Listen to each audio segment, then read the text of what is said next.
Hello दोस्तों, कैसे हैं आप सब लोग। उम्मीद करता हूं काफ़ी अच्छे होंगे। तो दोस्तों, मोती सन्स ज्वेलर्स का जो आईपीओ है उसका रिव्यू करेंगे इस वीडियो के अंदर, जो कि 18 दिसंबर से लेकर 20 दिसंबर के बीच में ओपन होने वाला है। सबसे पहले ग्रे मार्केट का प्रीमियम देखेंगे, फिर कंपनी की डिटेल्स, फिर इसके फाइनेंशियल्स, फंडामेंटल्स, फिर इस आईपीओ की डिटेल्स, और अंत में हम जानेंगे कि क्या इस आईपीओ में अप्लाई करना चाहिए, नहीं करना चाहिए, लिस्टिंग गेंस के हिसाब से करें या लॉन्ग टर्म के हिसाब से। सारी चीज़ें हम क्लियर करेंगे इस वीडियो के अंदर। वीडियो शुरू करने से पहले दोस्तों, टेलीग्राम, इंस्टाग्राम और फ्री में डीमेट अकाउंट सबकी लिंक डिस्क्रिप्शन के अंदर आपको मिल जाएगी। तो सबसे पहले बात करें इसके ग्रे मार्केट के प्रीमियम की, तो इसका जो ग्रे मार्केट का प्रीमियम 105 रुपये पर शेयर, 250 शेयर्स का लॉट है। 26,250 रुपये हमें एक लॉट पर आज की तारीख में फायदा देखने को मिल रहा है। परसेंटेज वाइज 190%, 190% जैसा ग्रे मार्केट का प्रीमियम है। बहुत ही जबरदस्त डिमांड चल रही है इस आईपीओ की। और दोस्तों, इसकी एंकर लिस्ट भी आ चुकी है। करीबन 36 करोड़ मतलब 36 करोड़ रुपीस जुटाए हैं एंकर इन्वेस्टर्स के द्वारा। 2 एंकर इन्वेस्टर्स है, दोनों ही इंडियन है। कोई बड़ी म्यूचुअल फंड कंपनी या कोई बड़े एफआईआई शामिल नहीं है। ठीक ठाक एंकर लिस्ट है, मतलब कोई खास एंकर लिस्ट नहीं है, बट फिर भी देखा जाए तो डिमांड अच्छी बनी हुई है। फिर दोस्तों बात करें इस कंपनी की डिटेल्स के बारे में, तो दोस्तों ये कंपनी इनकॉर्पोरेट हुई थी 1997 के अंदर। करीबन 26 साल पुरानी कंपनी है, ज़्यादा पुरानी कंपनी नहीं है। और नाम है इसका मोती सन्स ज्वेलर। ये जयपुर की, मतलब स्पेशली जयपुर की ही कंपनी है। पर्सनली मैं रहा हूँ जयपुर, मतलब मैंने बीटेक वगैरह वहीं से किया था, और तब से ये लीडिंग कंपनी, मतलब लीडिंग ज्वेलर्स में इसका नाम आता है। जो भी जयपुर के लीडिंग ज्वेलर्स है, जहाँ पर ज्वेलरी सबसे ज़्यादा सेल होती है, उसके अंदर मोती सन्स का नाम आता है। पहले इसके शायद 2 शोरूम थे जौहरी बाजार के अंदर। फिर इसने एक नया शोरूम लगाया, मतलब बहुत बड़ी बिल्डिंग बनाई खुद की, मतलब मुझे लगता है उस खुद की ही ज़मीन है, उस पर बहुत बड़ी बिल्डिंग बनाई लाल कोठी के अंदर। फिर एक वैशाली नगर के अंदर भी इसका शोरूम है। अब इसके टोटल 4 शोरूम है। और जो ये लाल कोठी में इन्होंने बिल्डिंग बनाई है, पूरे कमल की जो पंखुड़ियाँ होती है उस हिसाब से अलग अलग कलर्स में बनाई। बहुत ही शानदार बिल्डिंग है। और बहुत 4 फ्लोर के अंदर, मतलब इसके जो ज्वेलरी वगैरह सेल करने के लिए 4 फ्लोर के अंदर है। शोरूम बहुत बड़ा है। ये क्या करती है, gold, diamond, kundan jewellery sale करती है। उसके अलावा पर्ल, सिल्वर, प्लेटिनम की जो भी ज्वेलरी है वो सेल करते हैं। मतलब लगभग सारे मेटल्स की ये ज्वेलरी सेल करती है। और इसके जो शोरूम है बढ़िया लोकेशन पर है, मतलब बहुत ही प्राइम लोकेशन पर इसके शोरूम अवेलेबल है। जैसे लाल कोठी वाला भी प्राइम लोकेशन है, वैशाली नगर वाला भी, जौहरी बाजार वाले भी। तो ये बेनिफिट है इसके लिए। तो देखिए, ये ज्वेलरी वाला काम सदाबहार काम है, पर कंपटीशन इसके अंदर खूब है बहुत। मतलब इतने सारे ज्वेलर्स हैं, या बड़े बड़े ज्वेलर्स की कंपनियां भी कहें या छोटे छोटे शोरूम भी कहें, तो खूब है कंपटीशन, तो इसके अंदर जबरदस्त है। और इसका एक नेगेटिव पॉइंट ये है कि ये सिर्फ जयपुर तक फैला हुआ है। अगर इसको बड़ी कंपनी बनना है तो ऑल इंडिया में इसको फैलना पड़ेगा। फिर दोस्तों इसके फाइनेंशियल्स और फंडामेंटल्स जान लेते हैं, जो कि 2021 से 2023 तक दिए गए हैं। तो अगर इसके एसेट्स देखें तो साल दर साल बढ़े हैं, पर एसेट्स के अंदर इतनी ज़्यादा ग्रोथ नहीं है। उसका रीज़न ये भी है कि मैं आपको बता रहा हूँ कि भाई ये जयपुर तक ही फैला हुआ है। अभी इसको और बढ़ेगी, जितना ज़्यादा फैलेगी तो इसके एसेट्स वगैरह उनके अंदर सबके अंदर तेजी आएगी।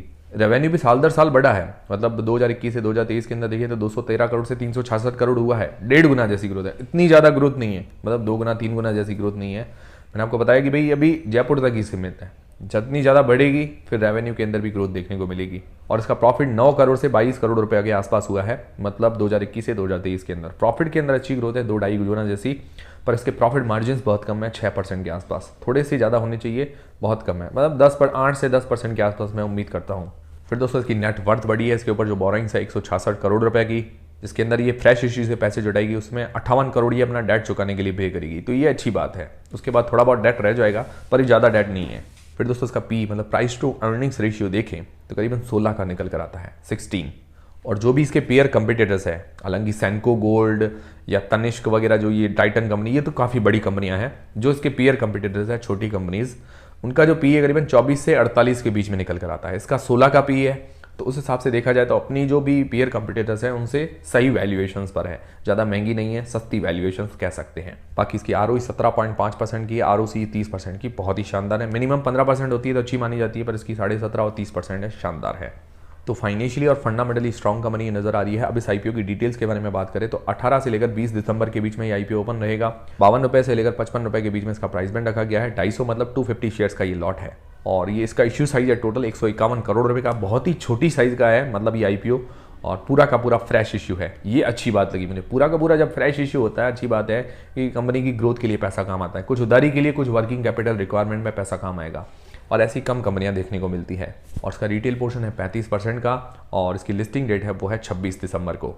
तो ये हो गई पूरी आईपीओ की डिटेल्स। अब सबसे मेन सवाल ये आता है कि क्या इस आईपीओ में अप्लाई करना चाहिए, नहीं करना चाहिए, करे तो लिस्टिंग गेंस के हिसाब से या लॉन्ग टर्म के हिसाब से। उससे पहले आपके पास या आपके फैमिली मेंबर्स में किसी के पास डीमेट अकाउंट नहीं है, बिल्कुल फ्री में डीमेट अकाउंट खुलवाने की लिंक आपको डिस्क्रिप्शन के अंदर मिल जाएगी। तो सबसे पहले लिस्टिंग गेंस के हिसाब से अगर बात करें तो जीएमपी बहुत ही शानदार है। मतलब आप देखो 190% जीएमपी, मतलब ऐसे बहुत कम आईपीओ देखने को मिलते हैं कि 190% जीएमपी हो। मैंने तो कोविड के बाद पहला आईपीओ देखा है। अब देखते हैं आगे कैसी डिमांड रहती है, क्योंकि एंकल लिस्ट तो ठीक ठाक है, ये खास नहीं है, पर जीएमपी ठीक है, वैल्यूएशंस वगैरह उसके कारण मुझे लगता है जीएमपी अच्छी बनी हुई है। तो अभी तक तो ठीक डिमांड है, बाकी पहले दूसरे दिन का सब्सक्रिप्शन देके उसके बाद आप अप्लाई करने का सोचें, और डिसीजन आप अपनी रिस्क और अपना एनालिसिस लगा के ही बनाएं। फिर दोस्तों बात करें लॉन्ग टर्म के हिसाब से, तो लॉन्ग टर्म के हिसाब से ज्वेलरी का सेक्टर सदाबहार सेक्टर है, बहुत डिमांडिंग रहती है, हमेशा डिमांड। इंडिया में तो खूब डिमांड है ज्वेलरी की, ठीक है, पर कंपटीशन भी इसके अंदर खूब ज़्यादा है, बहुत कंपटीशन है। पर बात करें मोती सन्स की, मोती सन्स का नाम बढ़िया है जयपुर के अंदर, जहाँ पर भी ये सिचुएटेड है तो बहुत ही मतलब प्राइम लोकेशन पर भी है, और उसके अलावा इसका नाम भी खूब है मोती सन्स। मतलब मैं जब बीटेक कर रहा था, पढ़ रहा था, तब भी लीडिंग ज्वेलर्स के अंदर इसका नंबर आता था, तो नाम तो इसका अच्छा है, ये बेनिफिट है इसके लिए। फिर इसके पॉजिटिव पॉइंट्स की बात करें, पूरा पूरा फ्रेश इशू है, कंपनी की ग्रोथ के लिए पैसा काम आएगा, पी वाइज बहुत ही सही वैल्यूएशन पर है, और फाइनेंशियली देखें तो रेवेन्यू प्रॉफिट के अंदर भी अच्छी ग्रोथ है, और इसके शोरूम प्राइम लोकेशंस पर अवेलेबल है, ये भी अच्छी बात है, और खुद के शोरूम है तो किराया भी नहीं भरना पड़ता है। और नेगेटिव्स की बात करें तो ये भी जयपुर तक ही है, मतलब इसको राजस्थान जयपुर से थोड़ा बाहर भी जाना पड़ेगा, थोड़े शोरूम की संख्या बढ़ानी पड़ेगी अगर इसको और ज़्यादा आगे ग्रोथ करनी है तो।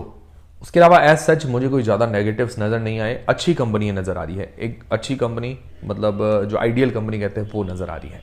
और मेन चीज़ है इसकी ग्रोथ कब होगी, शेयर की ग्रोथ तभी होगी जब ये ऑल इंडिया के अंदर धीरे धीरे करके फैलेगा, क्योंकि अब जयपुर में है, जयपुर से भी इसको आगे बढ़ना पड़ेगा, ये चीज़ है। तो आगे बढ़ेगी तो लॉन्ग टर्म के लिए बढ़िया है, नहीं बढ़ती है तो फिर वो अलग चीज़ है। तो उम्मीद करता हूँ वीडियो देखने के बाद आपके सारे कन्फ्यूजन क्लियर हुए होंगे। तो आप लोग क्या करेंगे इसके अंदर, लिस्टिंग गेंस के लिए या लॉन्ग टर्म के लिए अप्लाई करेंगे, मुझे कमेंट करके जरूर बताइएगा। और उम्मीद करता हूँ हमारा वीडियो, हमारी जानकारी आपको पसंद आई होगी। पसंद आई तो वीडियो को लाइक जरूर करें, चैनल को सब्सक्राइब कर लें। मिलते हैं दोस्तों अगले वीडियो के अंदर।